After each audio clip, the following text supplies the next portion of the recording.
Before we get started, I have a quick favor. I've been self-funding the Finding Genius podcast for 5 years now. I've done over 3,000 episodes. And as you can see on YouTube, we're up over 1 million views on the channel, which is fantastic. The next thing I really want to push on is to get up to 10,000 subscribers. Because once we do, we'll be able to put a donate button and we'll be able to solicit donations to help keep the podcast running and to also get the Finding Genius Foundation moving along. We have a big project studying anxiety, depression, and PTSD and working on a product to help people overcome these problems because I've seen them explode recently after the last 2 years of the whole virus situation. So if you would, please subscribe to the podcast. That would help us tremendously. Give us a thumbs up and check in the description for Buy Me a Coffee. It's about $5. If you could buy me a coffee, I'd really appreciate it. It would help keep the channel going, and I love coffee. Thank you.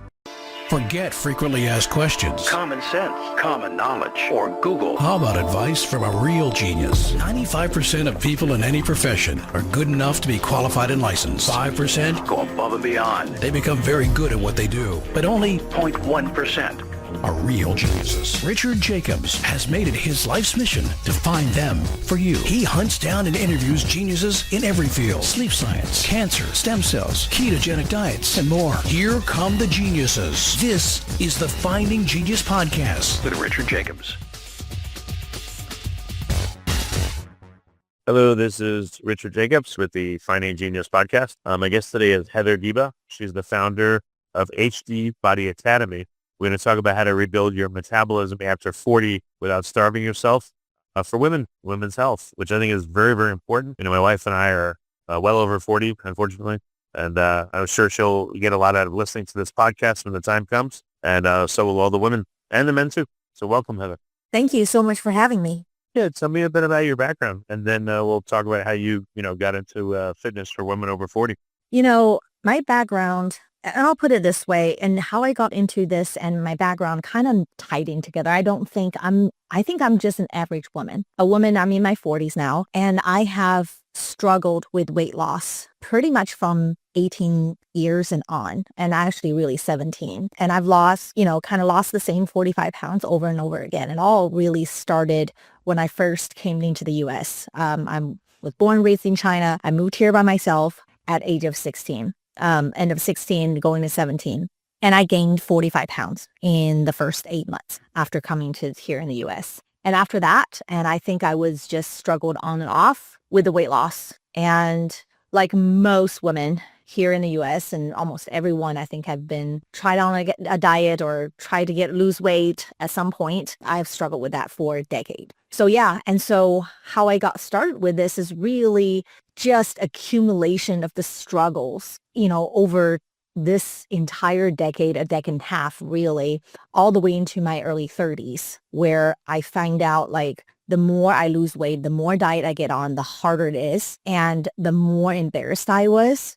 And I find myself hiding, and then it start to affect my own health and affect my relationship with my kids and my image in my kids' eyes as well. And so that's really what started me to get into health and really understanding how my body works. And I remember I didn't know how my body was changing until one day. This was about 5-6 years ago. And I always tell my kids, usually around 6 o'clock, and I was on a diet, eating very clean, everything I was supposed to do because I've been dieting forever. And I just remember, and I was just tired. 6 p.m., I was ready to call it a day, climb into bed, turn on my TV show, and just go to sleep. That was my daily life. And I felt it was all normal because I worked so hard. So by 6 p.m., I feel like maybe this is what 30 is supposed to be. Maybe this is what mother of two is supposed to be, because I see it and hear it around, the women around me and including myself as well. And so one day, and I was telling my kids, hey, mom is really tired. I'm going to go to bed early. And my 6-year-old at the time, she goes, I know, you're tired. You're going to go to bed early. We're going to have to be good for dad, and dad is going to feed us dinner. Good night, mom. Oh man, that's terrible. When I heard that, and I thought, how many times have I said that to my kids? For my 6-year-old at the time, finish my sentences. That was incredibly embarrassing, heartbreaking, I don't even know how to describe my emotion at the time, right? And then It shocked you. Sounds like. yeah. And so I was laying in bed that night. I was thinking, I can't do this. I have to find a way. And I know eating clean is not helping me. And it hadn't helped me. And I still looked bloated. I still had very low energy. And my hormones are in a whack. I just completely up and down. It's insane. So that's really just one of those incidences that helped me to really decide, you know what, I have to find a solution. And then I dove into losing weight permanently. What is going to make the results last? That's how it started. And that's when I started learning we can actually manipulate our metabolism. We can actually not only increase it, but increase it to the amount that our bodies are burning back in when we're in our 20s. And so that's what I learned to do and poured my time into researches and coaching. And then that's what I do every day now for women all over the country. And so that's in my entire background and how I got started. Okay. So what did you do? Like, how did you start changing your approach? You said your daughter said this and shocked you into thinking, all right, something's got to change. What were some of the first steps you took? So the first thing is, like, at this point, I have done all sorts of diets, right? I had a personal coach, personal trainer at the time. I had a dietitian at the time. I was doing all sorts of diets, the keto diet, the paleo diet, the Whole30, you name it, I've done it. And then I just refused to go to that route where everybody's doing because it clearly wasn't working for me. So one day I was on the internet, on social media, and I saw this guy's post, and his claim was, I can help you to eat over 2,000 calories and lose weight at the same time. And I thought at the time I was eating roughly around 1,300 calories to just to maintain, and I still looked bloated. And it was That's not a lot. That's very no, the idea of 2,000 calories, it just sounded to me was impossible. It was like climbing the Mount of Everest, right? And so I was like, you know what? I'm going to give this guy a call. And it was one of his coaches picked up the call, and then he said, well, we can do that. And I said, but I don't believe it. I remember I was like, I don't believe it. I think you're telling me I can drink my margarita and still have, flat abs and lose my, the baby fat after giving birth to my kids. He's like, yeah. And I was so hesitant. Like, just a lot of women have gone through many, many diets and failed. And that was natural for me. And he said, Heather, seriously, I have thousands of clients. Like, you either do this or don't. I don't give a crap. And I thought, oh my gosh, what a jerk. But then I thought I had nothing to lose. I was just ready. So I said, fine. Got on the program. I started the program in end of October that year, and it was right around Halloween. By the time Christmas came, I went from eating 1,300 calories to eating 2,400 calories and lost 10 pounds at the same time. And I had so much I did naturally just stop telling my kids, and my kids were like, Mom, you actually going to watch a movie with us tonight? And it was just, yeah. And so that's how, once I realized that was possible, I was like, I have to dive into this mythology. I have to learn how to do this because I really do not want to diet ever, ever, ever again. And so that's where everything started. I learned the basics from this guy. And then after that, I just dove into women's hormones and how to make the results last and, different body types and, really developed into a point where every woman has a different metabolic needs, like their fingerprint. So along the way, I have figured out a system, a method that I use that work on pretty much anyone, any age. Even if you're in your 70s and you think, gosh, I'm old and I don't need that much food and I can't eat that much food and I'm naturally just going to be tired. And that I just feel, those are all lies. What's the common problem? I guess it sounds like for you, maybe not eating the right things, but also not eating enough calories. Is that common amongst women? Like they just, all the dieting and all the worry and the fear, they're starving themselves essentially. And that's why they're maintaining this, they're tired just in their weight, or what are like the common reasons that people come to you? Yeah. So a couple things. Okay. So I'll give you some statistics. So 90% of women have tried some kind of form of weight loss diet. Okay. And then they spend total about 17 years in their lifetime to lose weight on a diet. That's about twice a year. That's for an average woman. And 80% of them gain weight back each time. And rarely you see a woman who actually can keep the weight off. In fact, there's literally just about 5%, less than 5% people who get on a restrictive diet to lose weight, such like low carb diet or carnivore diet, and can keep the weight off. And so the women I come to me now have repetitively done dieting. So what the problem with dieting is that our body, our metabolic system adapts. Just like we get used to we base our budget on our income. The more money we make, the higher our budgets will be. And if you lose that income, eventually, let's say you lost that 40% of your income for about 6 months. At the end of the 6 months, guess what? Your budget has changed too. Because you don't have unlimited savings. I mean, most people don't, right? So you lower that caloric budget, like you lower your budget. And so eventually you just don't use money anymore. And you're trying to keep your savings steady and the same. Your body does the same thing every time you go on a diet. And every time you cut calories out and you are going into a deficit.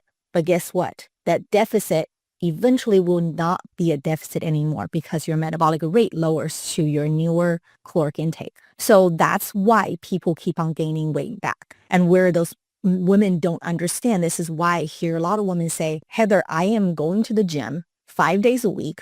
I am eating super clean. I don't eat anything junk. I cut sugar out. I cut alcohol out. I'm eating only fruits and vegetables.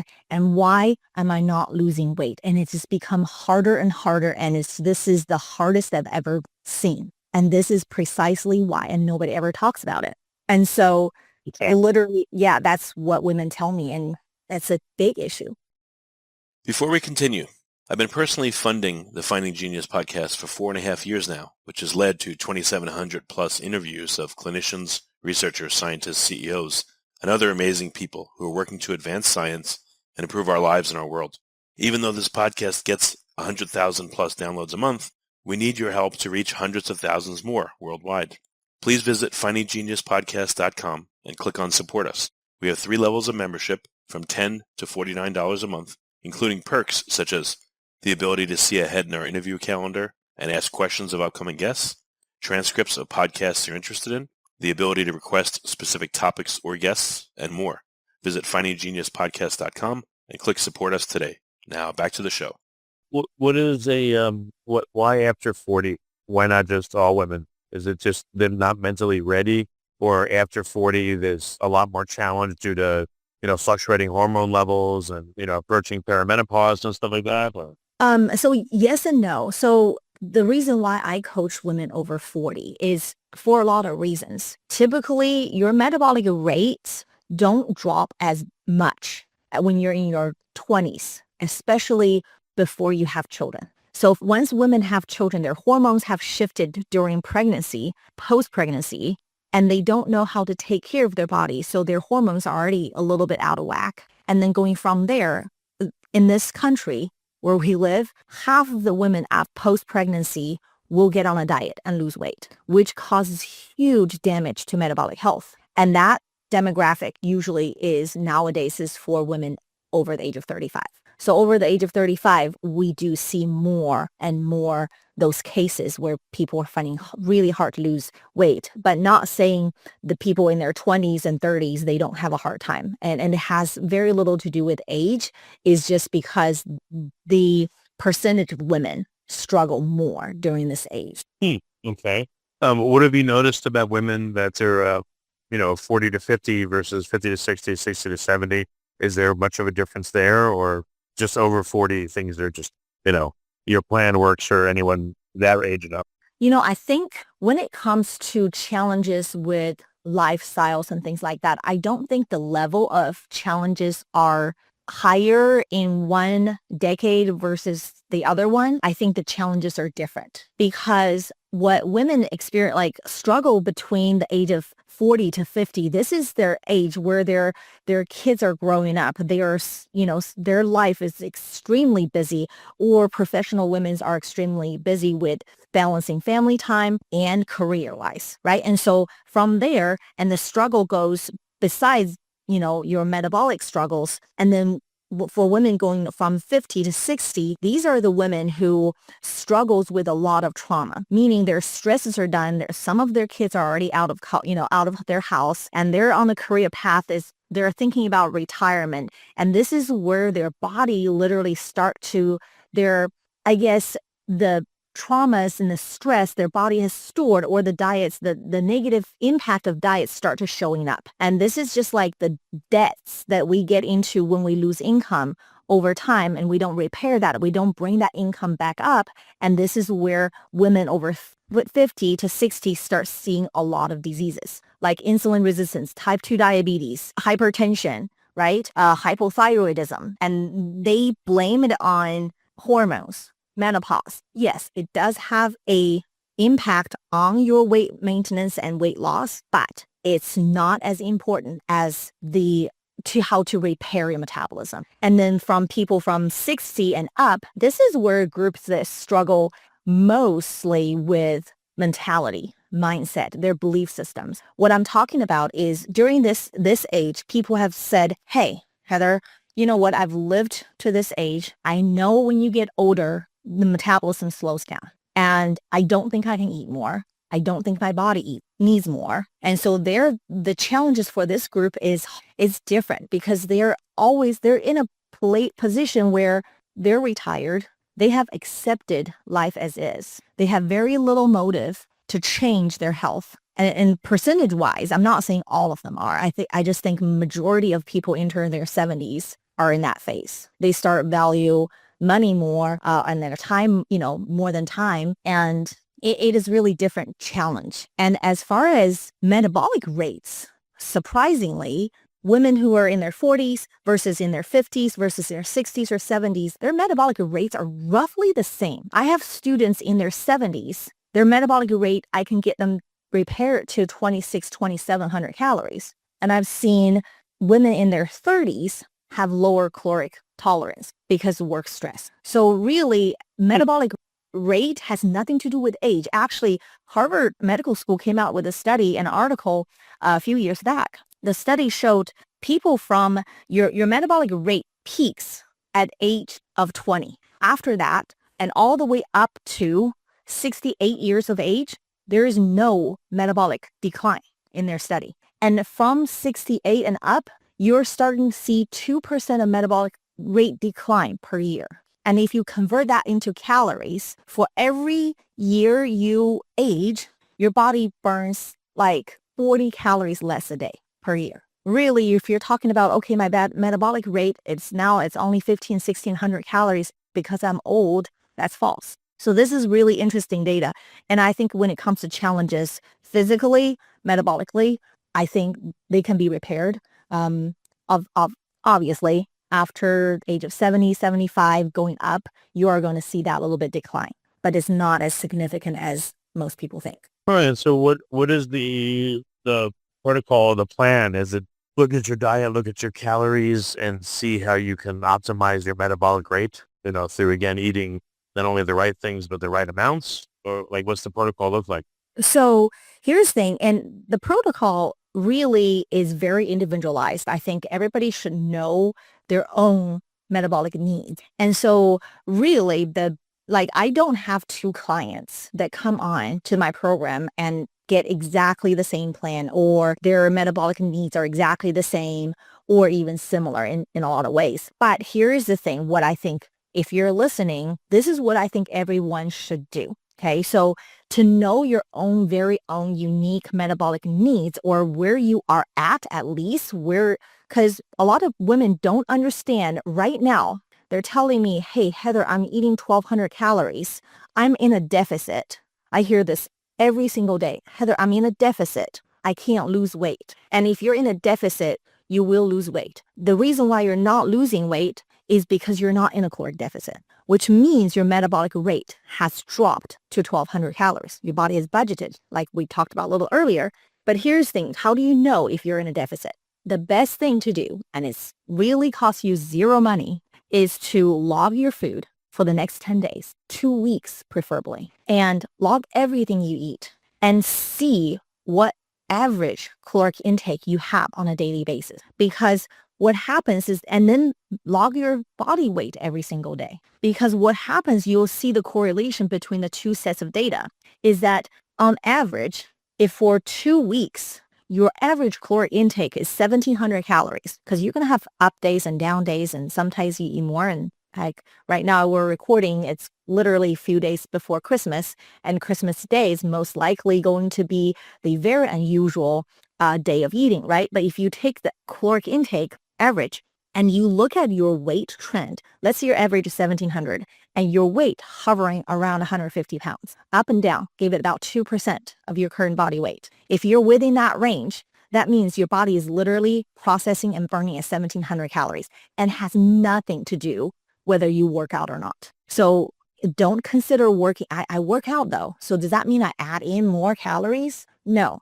If you're working out and your body is staying stable, that means this 1,700 budget is already including the calories you burned from your gym workouts. And guess what? Let's say you burn 200 calories in the gym. Now your body, the rest of your body really only has 1,500 calories to distribute towards your organ functions, hormonal functions, digestive energy burn, what else that your body needs, everything else that your body needs, building more cells, cell turnovers. So really, the only data you should look at is, without changing your lifestyle though, whether if you go to the gym, continue going to the gym, don't just stop, but track those things. And this is when you see what your body is truly burning at. And that will be your starting point. What's a common thing that will come up when people do the food diary for 10 days? Like what kinds of things jump out at you? So most women, when they see these things, few things it jumps out to them. Oh my gosh, I have no idea I eat this much food. Or it's like, oh my gosh, I have no idea I eat so little. It's always one or the other. I have never had somebody come, track their food. It's like, oh my gosh, I have no idea how perfect I am. My food is. And so typically it's just very on the two spectrums. And when they see that and they're like, okay, but how do I fix this? Right. And when they see this and they're like, but I was eating very clean. Look, Heather, look at my food. I don't eat seed oil. I don't eat sugar. The only sugar I have is fruits. And some of my clients, they're like, I don't even eat fruits because I'm scared of the sugar content in fruits, which I think is ridiculous, but that's a different topic. And that's where they look at this and they're just totally confused.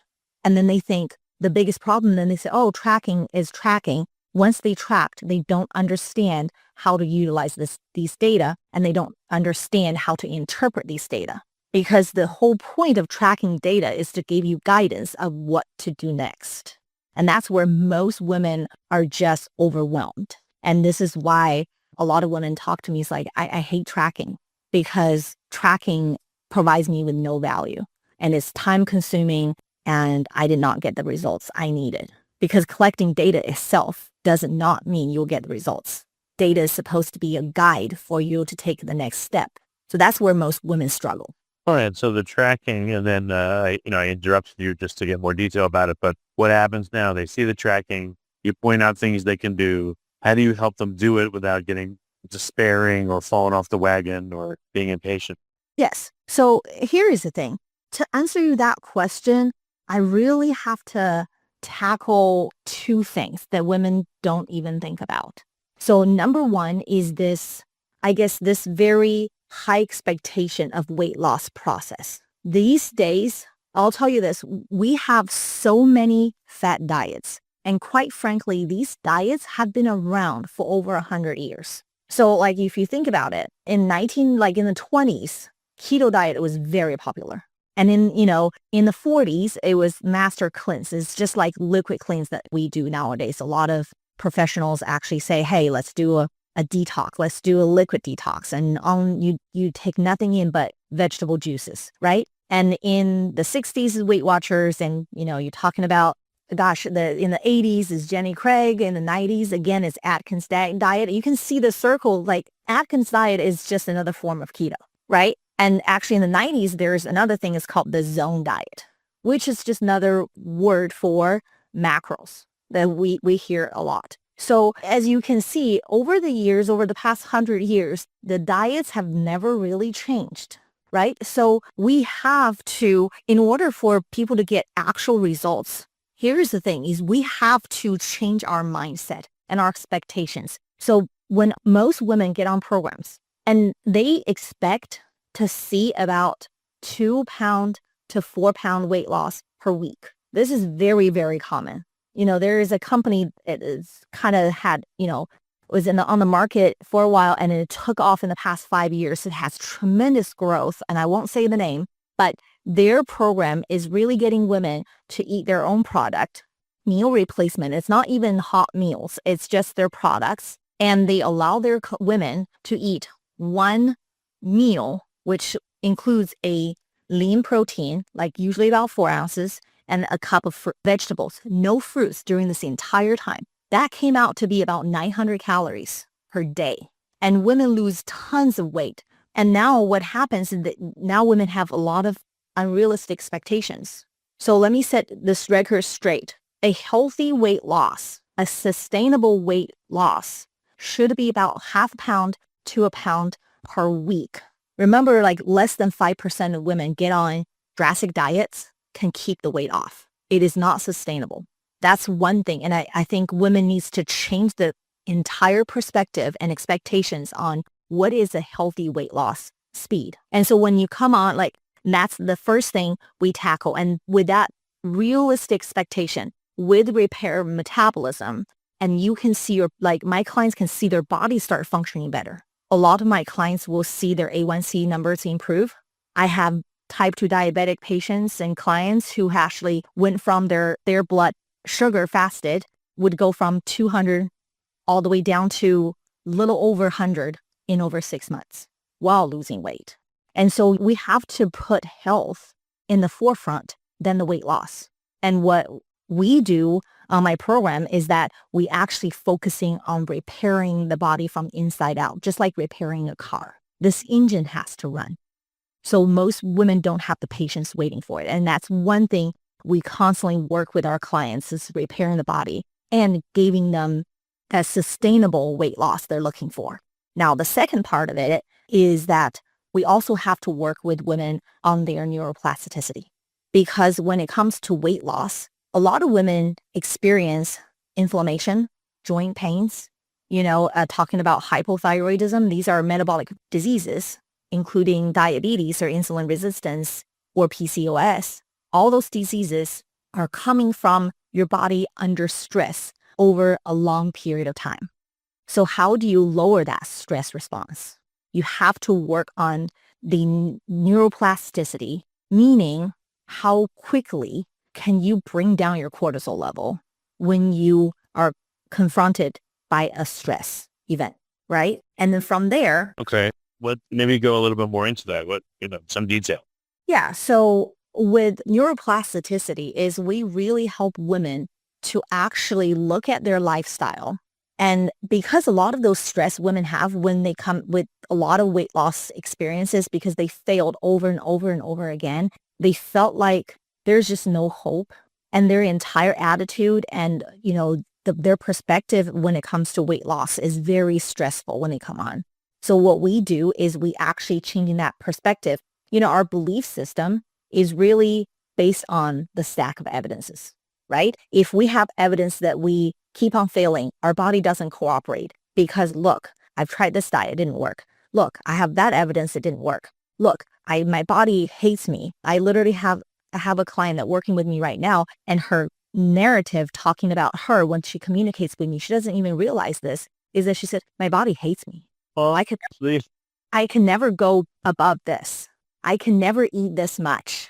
It's the self-talk that women constantly do to ourselves. You'll be surprised. The people have the hardest time losing weight has the most negative comments they talk about their body. Well, interesting. So self-talk is critically important because it shapes all your efforts. It can sabotage them, it sounds like. Yes, because eventually it is a stress response because you're talking to this and you keep on stressing yourself out.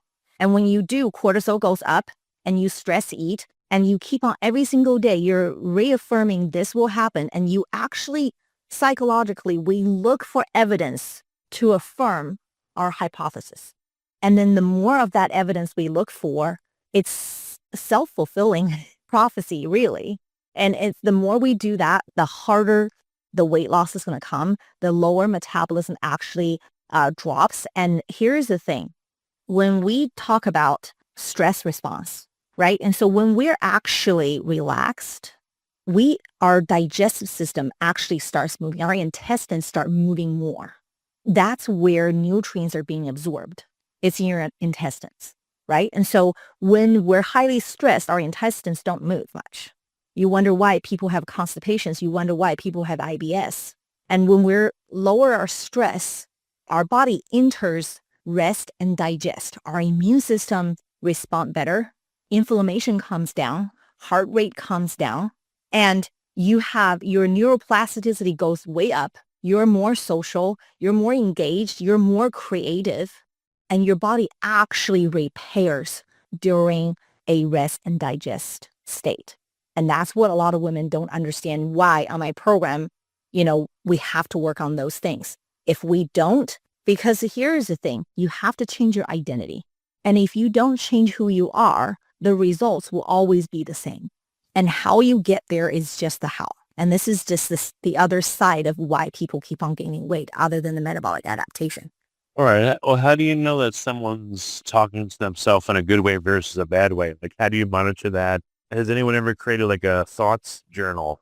Every time you experience yourself saying something negative to yourself, write it down, or positive. Like, what do you do to help people with that part of it? So here's the thing. This is where a lot of women talk to me, but Heather, I do affirmations, right? I do meditate. I do like the positive talk. And here is the fundamental problem with that approach is because every time we say affirmations, for example, like if I am, approaching 300 pounds right now, I have heart diseases, and the doctor told me, hey, I got to lose weight, otherwise I'm going to die in a year. And if I'm in that state, it's really hard for me to say I am healthy. It's very hard for me to say I am doing really well. I'm doing everything I can. Or I love myself, or I love my body. So for example, the other client that I just mentioned earlier, she said, my body hates me. And if I had just told her, I say, hey, change that narrative and start saying to yourself, I love my body. My body is healthy. It's healing on its own. She's not going to believe it. When you don't believe what you say, it does nothing for you. So this is why most people, I say, I do the positive talking, and it's really the belief system behind it that you don't believe. When you don't believe what you say, you're still stressed. Now, how do you change that to answer your question is this. We have to change the rules we set for ourselves, okay? And it has to come from a place that is practical, is doable, and most importantly, you have to believe it. For example, this is for anybody who's listening right now. You can literally try this. You have to look at your current value system, right? This is what I mean. Most women have this high expectations, and this doesn't just in their weight loss and health, and a lot of happens in motherhood as well. So for example, for someone says, hey, I am healthy if I'm drinking a gallon of water, I walk 10,000 steps, I go to the gym, I meditate, I spend time to myself and drinking my tea, and I give myself some time, then I'm healthy. If I don't do all of these things, I feel like I failed. I don't feel healthy because I feel like if I'm healthy, I need to be eating healthy, cutting sugar out, working out, all of these things, which is incredibly difficult to achieve every single day for the rest of your life. Because I don't know anyone who can do all of these things every single day for the rest of lives. Make no mistake. If you did all of those things, your life will change. But that doesn't mean it's hard. It's easy to do. So what happens then is if I missed a gallon of water a day, I feel like a failure, even if I did everything else. If I didn't go to the gym today, oh gosh, I feel I'm so lazy. I'm so disappointed in myself. This is all the self-talk that we keep on feeding ourselves. Now, how do you change that?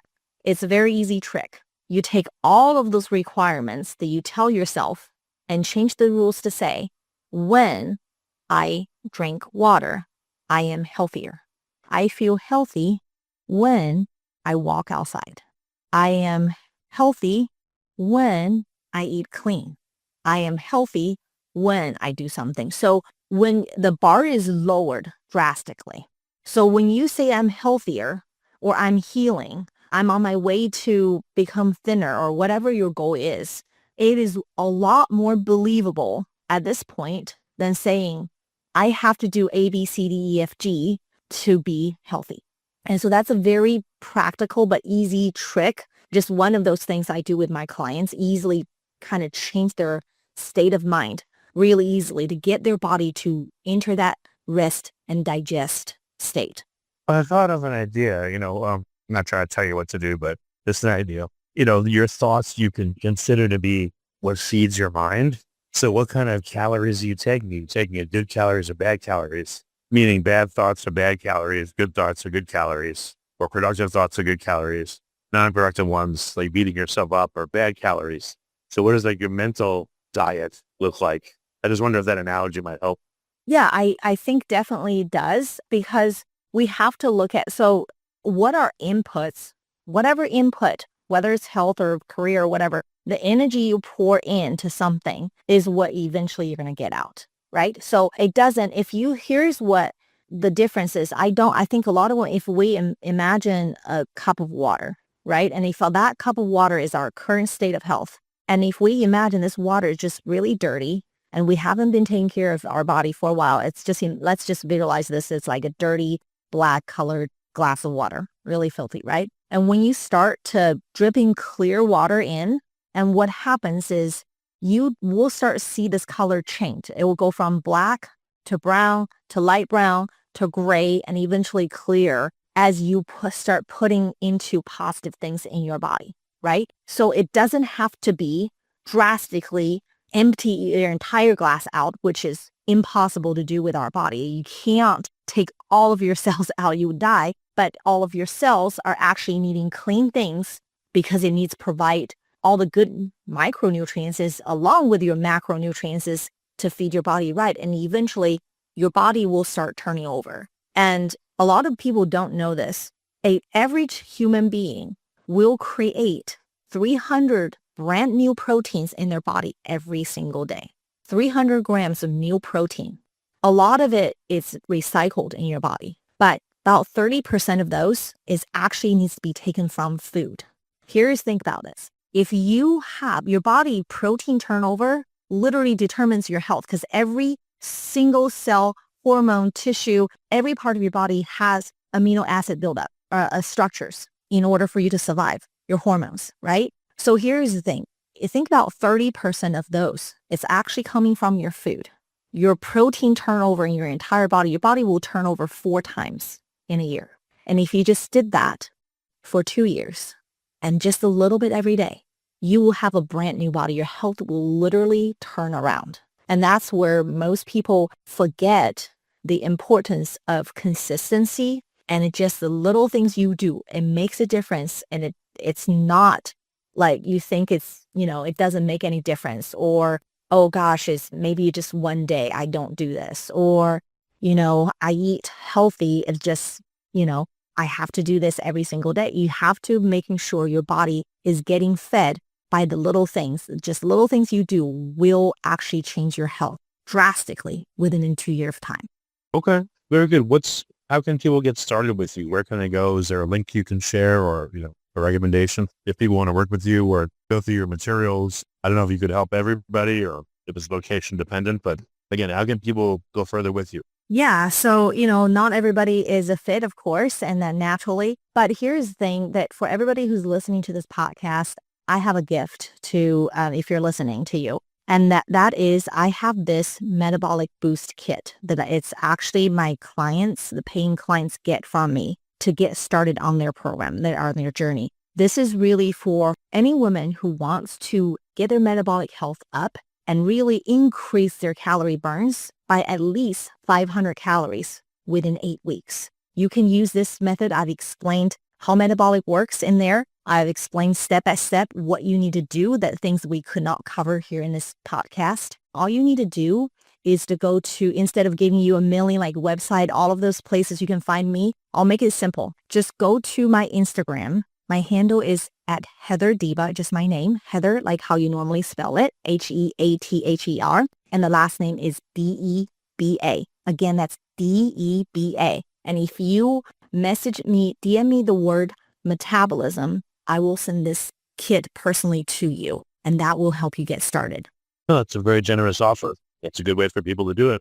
Okay. Well, Heather, thanks so much for coming on the podcast and sharing your story. It's very personal, very emotional. And your experience sounds like you've worked with a lot of women. Any final thoughts before we go? My final thoughts is this. I really want every woman who's gone through what I've gone through, and I think what I've experienced is not uncommon. Don't give up.